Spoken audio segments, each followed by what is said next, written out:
누가복음 17장 11절부터 19절 말씀입니다.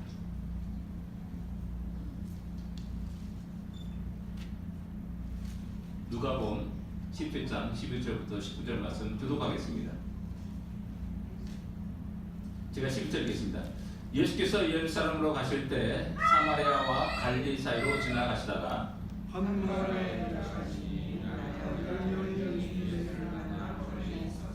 소리 높여 이르되 예수 선생이며 우리를 불쌍히 여기소서 하거늘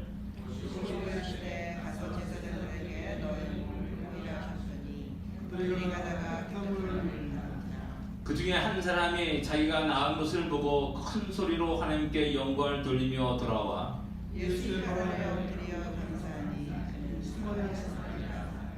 예수께서 대답하여 이르시되 10사람이 다 깨끗함을 받지 아니하였느냐? 그 9은 어디 있느냐?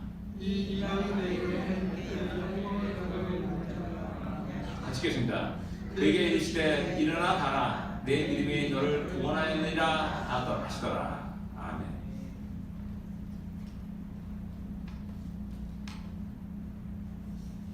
이 사복음서 가운데 누가복음에만 기록된 독특한 몇 가지가 있는데 그 중에 하나가 오늘 열 문둥이가 치료를 받는 그 사건이 나올 수가 있습니다.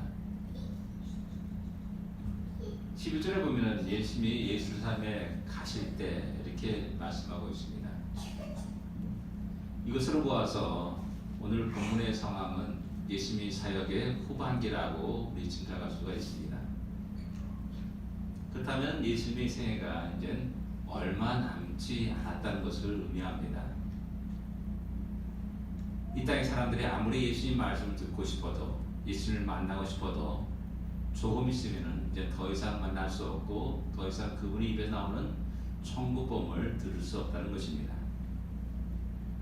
바로 이런 때 열 문둥이가 고침을 받는 사건을 오늘 본문은 다루고 있는 겁니다.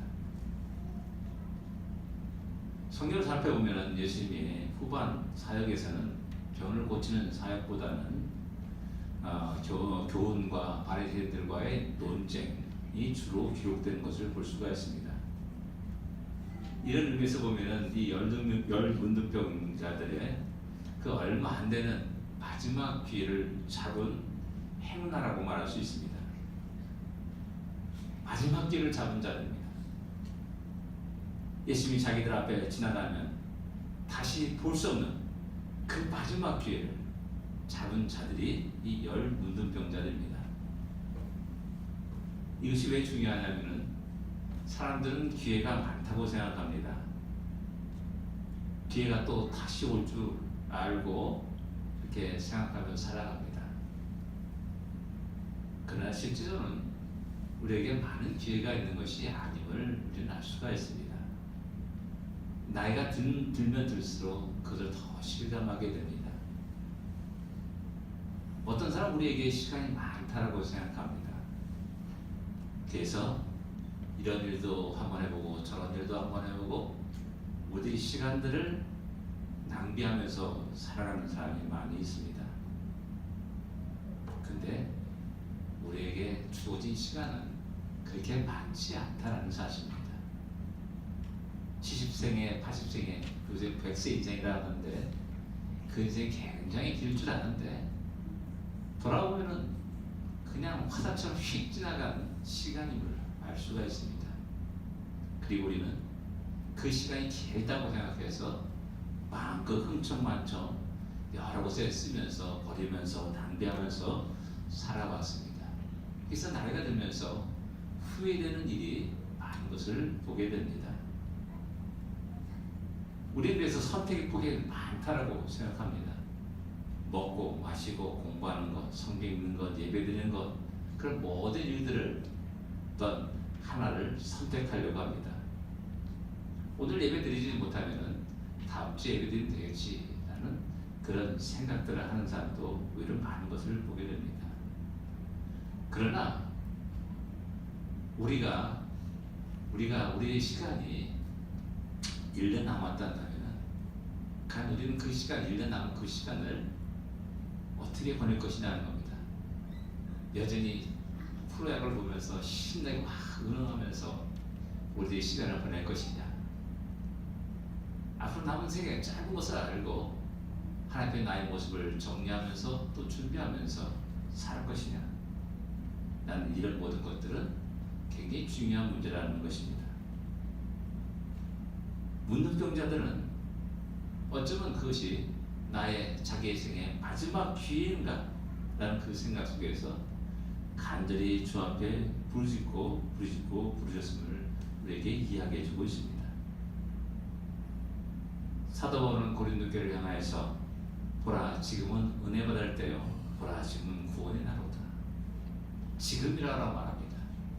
지금이 바로 은혜 받을 때고 지금이 바로 구원의 날이다 라고 말씀합니다. 그렇기 때문에 지금 현재가 너무나 귀중한 겁니다. 지금 현재가 너무나 우리에게 소중한 겁니다.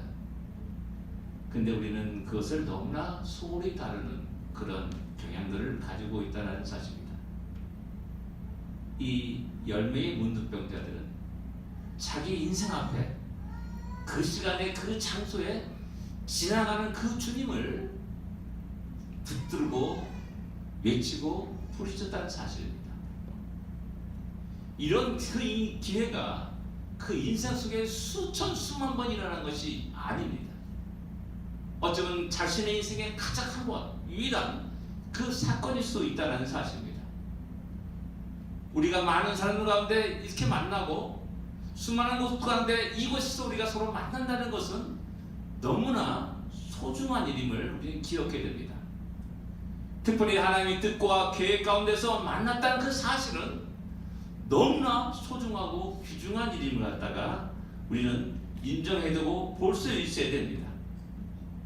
바로 열 문둥병자들이 주님을 만난 그 사건처럼 주님의 뜻과 계획 가운데서 우리가 서로 만났다는 그 사실이 너무나 소중하고 귀중하다는 것을 우리가 볼 수 있어야 됩니다. 두 번째 생각할 수 있는 것은 이 사람들이 멀리서 예수 선생이여 우리를 불쌍히 여기소서라고 외치는 장면입니다. 우리 보통 이 장면을 그냥 읽고 넘어갑니다. 근데 가만히 이 장면을 생각해 보면 눈물이 나는 아픔이 있고 고통이 있고 슬픔이 있음을 알 수가 있습니다. 멀리서 소리쳤다라고 말합니다. 속삭이는 소리가 아니었습니다. 간절히 부르짖는 소리였습니다. 혹시 지나가는 주님이 내 목소리를 듣지 못할까봐 자기의 모든 힘을 다해서 외치는 그 음성이라는 사실입니다. 왜 그렇습니까? 이들은 자기의 처지가 어떠한 것인지를 너무나 잘 알고 있었습니다. 문둥병자, 부정한 자들입니다. 그렇기 때문에 정한 자들, 깨끗한 자들에게 가까이 다가갈 수 없는 한계가 있었습니다. 그래서 멀리서 간절히 소리치고 있는 것입니다. 그들이 그 외침 속에서, 부르짖음 속에서 그 문둥병자들의 슬픔과 아픔과 눈물을 짐작할 수가 있고 그들의 간절함을 발견할 수가 있습니다. 예수 선생님이여라고 그들은 불렀습니다. 이것도 다른 복음서를 읽다 보면 대부분 문둥병자들이나 대부분 또 어떤 질병이 든 사람들이 주님 앞에 나올 때는 거의 대부분 주님이라는 호칭을 부르는 것을 보게 됩니다. 또 특별히 여기에서는 예수 선생이여라고 부르는 장면입니다. 어떻게 보면 이것을 어떻게 생각할 수 있을까라는 겁니다. 어떤 사람이 이제 한국말 배운다고 열심히 배우다가 저를 만나서 아이고 아저씨 안녕하세요 이렇게 말한다면 좀 이상하죠. 그러나 우리는 직구에 그 사람을 받아들이고 응답합니다. 왜 그렇습니까? 저분이 아직 한국말을 완벽하게 알지 못한다는 것을 알고 있기 때문이었습니다. 일상적으로 주님을 부를 때, 다만 문둥병자나 중풍자나 그런 여러 사람들이 부를 때 주님 이렇게 간절히 부르짖는 것이 일상적인 이야기지만은, 그러나 이들은 예수 선생이여 이렇게 부르는 외침 속에서 주님이 야, 너 어떻게 예수님을 그렇게 부르냐? 라고 호통치고 열한치고 또한 책망하는 것이 아니라 우리 주님은 그들을 받아들이고 용납했다는 사실입니다. 그들을 보셨습니다. 그들의 형편과 처지를 보셨습니다. 그들 안에 있는 간절함을 보셨습니다. 비록 당신에 대해서 잘못 이야기하고 부르신다 할지라도 그것이 그들의 본심이 아님을 알고 있기 때문에 기꺼이 그들 모두를 간절한 부르짖음에 응답하시는 주님의 모습을 볼 수가 있습니다. 우리 주님은 간절히 부르짖는 자에게 언제나 반응을 하시는 우리 주님이십니다. 그리고 그 문제를 해결해 주시는 분이심을 성경은 끝없이 우리에게 소개하고 있고 또 우리에게 말씀합니다. 역대하 16장 9절에 이렇게 말합니다. 여호와의 눈은 온 땅을 두루 감찰하사 전심으로 자기를 향하는 자를 위하여 능력을 베푸신다 라고 말씀합니다. 전심으로 자기를 향하여 부르짖는 자, 그 자에게 당시의 놀라운 능력과 권능을 베푸신다고 말씀합니다. 좀 서툴러도 괜찮습니다. 좀 실수가 있어도 괜찮습니다. 좀 몰라도 괜찮습니다. 왜? 우리는 완벽한 사람이 하나도 없기 때문이었습니다. 근데 어렵게도 우리는 완벽한 척하면서 살아갑니다. 완전한 척 살아갑니다. 이것이 우리들의 큰 병입니다. 좀 실수를 해도 괜찮습니다. 하나님은 당신을 향하여 간절히 부르짖는 그 심령의 소리를 들으시기 때문에 그렇습니다. 그리고 그 전심을 향하여 자기를 찾는 자를 향해서 눈길을 돌리시고 능력을 베푸시고 하나님이 전능하심을 나타내십니다. 주님의 자비와 긍휼이, 주님의 사랑이 얼마나 크고 놀라운지를 다시 한번 볼 수 있어야 됩니다. 이들 향하여서 예수님은 제사장들에게 가서 내 몸을 보이라 라고 말씀하십니다. 이 말씀에 따라서 그들은 제사장에게로 가는 도중에 자기 자신의 병이 나은 것을 알게 되었습니다. 성경은 간단하게 이 장면을 그대로 기록하고 있지만은 여기에는 또한 큰 문제가 장애물이 있음을 발견할 수가 있습니다. 유대인 문둥병자들에게는 주님의 명령에 따라서 꺼리낌 없이 제사장에게로 발걸음을 옮길 수 있었습니다. 그들에게 그것이 아무 장애가 되지 않습니다. 그러나 문제가 되는 것은 사마리아인 문둥병자였습니다. 결코 그는 제사장에게로 갈 수 없는 신분입니다. 인종의 편견과 그 사마리아와 유대인 간의 그 역사적인 편견을 뛰어넘을 수 없었습니다. 사마리아 문둥이는 자신의 그런 모습을 잘 알고 있었습니다.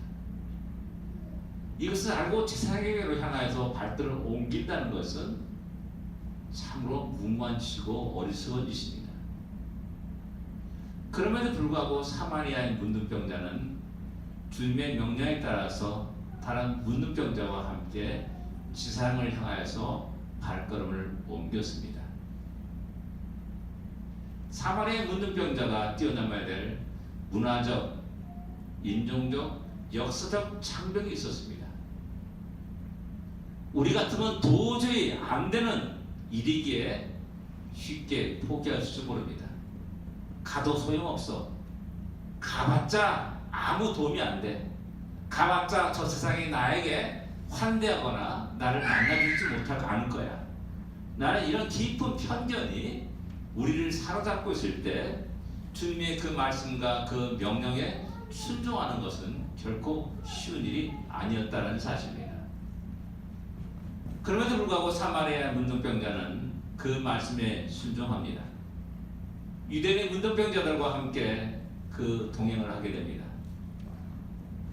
주님의 말씀에 의지해서 믿음의 발걸음을 내디뎠을 때, 모든 장애를 뛰어넘었을 때 놀란 기적의 역사를 경험하게 됩니다. 이것은 우리 베드로, 우리 주님의 제자인 베드로에게서 쉽게 발견하게 됩니다. 깊은 데로 가서 그물을 던져서 고기를 잡으라 라는 주님의 명령에 따라서 베드로는 누가복음 5장 5절에 이렇게 말합니다. 우리가 발맞도록 수고했다. 그러나 말짱꽝이었다. 아무것도 없었다. 그러나 다시 주님의 말씀에 의지하여서 내가 그물을 내리리다 라고 말합니다. 자기의 경험은 실패로 돌아갔습니다. 분명히 자기는 갈릴리에서 잡혀꾼 전문가라 할 수 있습니다. 고기길을 알았고, 고기의 습성을 알았고, 고기가 어디 있는지 잘 알고 있는 사람이었습니다. 그러나 그는 철저히 실패했습니다. 그의 경험은 오늘은 진짜 꽝이구나, 오늘 다시 내려봤자 소용이 없구나 라는 그런 생각을 충분히 가질 수 있었습니다. 근데 전혀 비전문가인 우리 주님이 와가지고 야, 깊은 데 가서 그물 내려봐 라고 말할 때 과연 그 말에 응답할 수 있고 순종하신 사람이 어디 있냐라는 겁니다. 그러나 베드로는 내가 말씀에 의지해서 그물을 내리다 라고 말하면서 그 결과 놀라운 역사를 경험하게 됩니다. 이런 사건은 출애굽기 사건 속에서 너무나 많이 나타납니다. 이스라엘 백성들이 이제 여호수아를, 지도자 여호수아를 앞세워서 이제 다시 행군하기 시작합니다. 앞에는 요단강이 흐르고 있습니다. 근데 하나님이 명령합니다. 계속 전진하라. 지상들에게, 덮개를 맨 자들에게 계속 나갈 것을 갖다 명령합니다.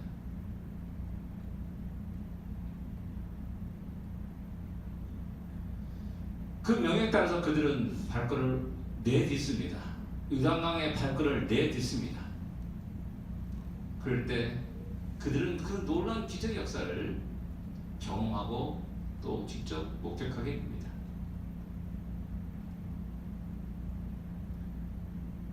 이런 의미에서 지상에 가서 네 자신을 보여라 라는 이 주님의 명령은 늘 끝없이 우리에게 우리가 가지고 있는 한계 상황 속을 뛰어넘으라고 명령하는 겁니다.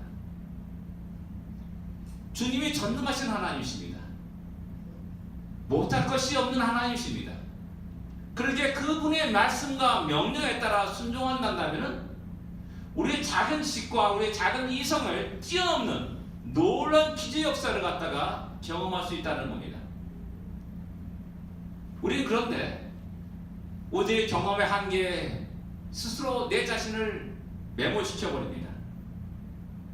인종의 편견이라든지 문화적 배경이라든지 역사의 그 한계 상황 속에서 우리는 몸부림치면서 어찌할지 모르고 살아갑니다. 인간은 인간의 이성의 한계를 뛰어넘지 못할 때가 많이 있습니다. 우리를 지배하는 감정의 한계를 또한 뛰어넘지 못합니다. 믿음은 바로 이러한 모든 한계를 뛰어넘는 것입니다. 왜? 전능하신 하나님을 신뢰하기 때문에 그렇습니다. 전능하신 하나님을 의지하기 때문에 그렇습니다. 그분이 말씀하시면 말씀에 의지해서 내가 믿음의 발걸음을 한 걸음 내딛는 겁니다. 내딛었을 때 놀라운 역사가 하나님을 통해서 일어나게 되고 시작되는 것이죠. 사마리아 문둥병자는 바로 이런 한계를 뛰어넘은 자라 말할 수 있습니다. 뛰어넘었기 때문에 바로 주님의 역사심을 직접 체험할 수 있다는 겁니다. 우리에게 많은 장애물이 있습니다. 바라볼 때마다 뛰어넘을 수 없는 높은 그 장애물을 우리는 가지고 있습니다. 과거의 어떤 사건이 우리의 장애물이 될 수가 있습니다. 우리의 부족한 능력에 우리의 한없는 장애물이 될 수가 있습니다. 이 땅에 살아가면서 우리의 소수인종이라는 그런 신분이 이 땅에 나는 세계를 살아가는 데 많은 장애물이 될 수도 있습니다. 한일 관계가 상당히 이제 극으로 치달아갑니다. 왠지 모르게 우리 일본 사람들을 미워합니다. 역사의 장애물입니다. 뭐 대한민국 사람이란다면 이 상을 좋아할 박수칠 사람은 하나도 없습니다. 왜 그렇습니까? 역사의 장애물인 겁니다. 그러나 주님은 우리에게 그것을 뛰어넘으라 명령합니다. 하나님 약속과 명령에 다시 귀를 기울이고 그 명령에 그 말씀에 의지해서 믿음의 발걸음을 내디디라고 말씀합니다. 그러면 놀라운 기적을 체험하게 될 것입니다. 본문 여기서 끝나지 않고 놀라운 장면을 하나 더 소개하는 것을 보게 됩니다. 고침을 받은 10명 가운데 한 사람이 예수님께 돌아와서 하나님께 영광을 돌리며 예수님의 발 앞에 엎드려 또한 감사하고 또한 영광을 돌렸다는 사실을 또 말씀합니다. 그리고 그 다음에 그 사람은 사마리아 사람이었다, 이렇게 증거하고 있습니다. 그 사람이 돌아와서 그냥 감사합니다, 너무나 감사합니다 이렇게 말하는 것이 아니라 큰 소리로 하나님께 영광을 돌렸다라고 15절에 말씀합니다. 큰 소리로. 그 사마리아 문둥병자를 보면서 주님이 말씀하는 내용이 10사람이 다 깨끗함을 받지 않았느냐, 그 아합은 어디 있느냐라고 말씀합니다. 이 주님의 말씀 속에서 우리는 주님의 슬픈 마음, 주님의 안타까운 마음을 헤아려할 수 있어야 됩니다. 그 아합은 우리 주님이 끝없이 사랑한 유대인들이었습니다. 그 수많은 고난과 그 수많은 역병 속에서도 그들을 어미가 자기의 새끼들을 품고 그들을 인도하였던 것처럼 끝없이 그들에게 사랑과 또한 그들을 인도하심을 성경은 우리에게 끝없이 이야기하고 있습니다. 너무나 기쁜 나머지 주님의 그 은혜를 깜빡 잊어버린 겁니다. 나한 것이 기뻐가지고 번쩍번쩍 뛰었을지 모릅니다. 문둥병자로 지금까지 만나지 못했던 사랑하는 그 사람을 위해서 먼저 휙 달려오신 마음이, 열정이 일어났을 것입니다. 어쩌면 이제 성한 몸으로 이제 내 미래가 이제 펼쳐졌구나, 미래에 대한 계획도 쫙 세우면서 힘있게 기쁜 나머지 감격하면서 갔을 겁니다. 그런 속에 깜빡 주님을 잊어버린 겁니다. 자기를 치료해 주신, 낫게 하신 그 주님을 깜빡 잊어버린 겁니다. 이들은 자기 사랑하는 사람들에게 가고 다시 주님 앞으로 돌아오지 않았습니다. 자기에게 은혜를 베푸신 그 주님 앞에 다시 돌아오지 않았습니다. 감사하지도 않았습니다. 있어야 할 곳에 있지 못했고 가야 할 곳에 그들은 가지 않았습니다. 물론 그들의 기쁨과 감격과 환희를 이해 못하는 것은 아닙니다. 그러나 그 무엇보다도 우리 예수님만은 잊어서는 안 되었습니다. 가장 먼저 예수님을 기억할 수 있어야 되었습니다. 제가 아직도 잊지 못하는 장면이 하나 있는데요. 군대 있을 때 그 현신의 권사님이라는 분의 그 사회 현장을 필름으로 이렇게 기록된 그 영화를 제가 2번 봤습니다. 교회에서 다 본 겁니다. 너무나 놀랐습니다. 그분의 성리 역사 속에서 병든 자를 치료하는 그 장면이 너무나 놀랐습니다. 거의 죽어, 강도에 칼을 맞아가지고 강도가 배를 휘저어가지고 거의 창자가 거의 다 끊어져서 죽었다라고 할 정도의 그 사람이 낳는 역사도 그대로 필름에 담아가지고 우리 보여줬습니다. 근데 제가 너무 깜짝 놀란 것이 있었습니다. 그 낳은 사람이 첫 번째 대중 앞에 나와서 현신의 권사님 감사합니다. 그 말이 아직도 잊혀지지 않는 겁니다. 그 사람이 위해서 나오는 말은 첫 번째로 하나님께 영광 돌리며 하나님 감사합니다, 주님 감사합니다 라는 그 외침이어야 되는데, 제가 본 장면은 그분이 첫 번째 나와서 현신의 권사님 감사합니다 였습니다. 예, 우리는 너무나 기쁜 나머지 주님을 잊어버릴 때가 있습니다. 내게 무슨 너무나 큰 은혜를 깜빡 잊어버리고 내 옆에 있는 누구에게 달려갈 때도 있다는 사실입니다. 그 사람이 우리의 가장 사랑하는 사람일 수 있고 지금까지 수십 년 동안 자기를 위해서 눈물을 흘리며 기도한 사람일 수 있습니다. 그러나 그럼에도 불구하고 우리는 잊지 말아야 할 것은 우리 주님이십니다. 지금까지 나를 지키시고 인도하시고 때에 따라서 나의 아픔과 탄신과 기도 소리 부르심을 들으신 그 주님을 우리는 기억해야 됩니다.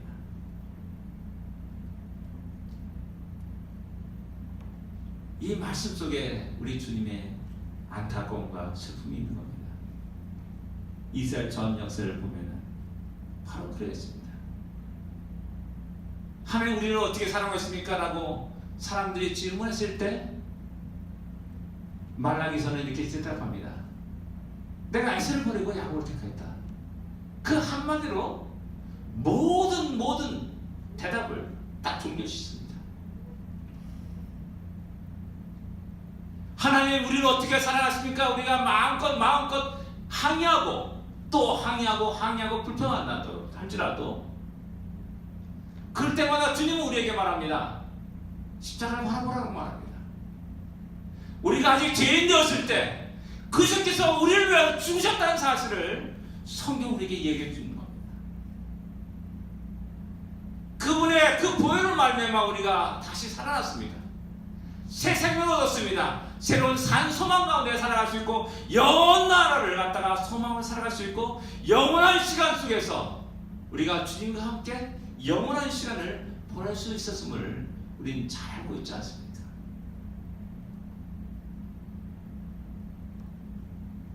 어느 누구의 은혜와 희생보다도 주님과 비교할 수 없다는 사실을 우리는 고백합니다. 그렇다면 우리는 끊임없이 한없이 나의 생명 다하는 그날까지 주님 감사합니다 라고 외쳐도 부족함이 없는 겁니다. 우리 기쁜 나머지 우리는 이 사실을 깜빡 잊어버리는 겁니다. 기쁜 나머지 우리는 달려갑니다. 운동장으로 달려가기도 하고 또한 산으로 달려가기도 합니다. 그러나 우리는 잊어서는 안 됩니다. 우리에게 주어진 시간은 많지 않습니다. 1년에 52번밖에 안 됩니다. 그 시간 속에서 하나님 우리에게 말씀하시는 것들을 뒤담아 들어야 되고 하나님 우리에게 은혜 주시는 것들을 귀담아 들을 수 있어야 됩니다. 제가 어느 날 학생들에게 그런 얘기한 적이 있습니다.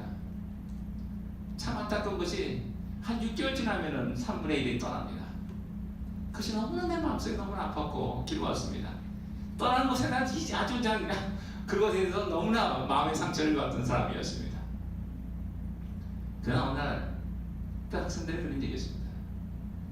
여러분, 내가 내 앞에서 여러분이 떠납니다. 그러나 언젠가는 내가 여러분들 앞에 떠날 때가 있습니다. 라는 그런 얘기를 한 적이 있습니다. 예, 그렇습니다.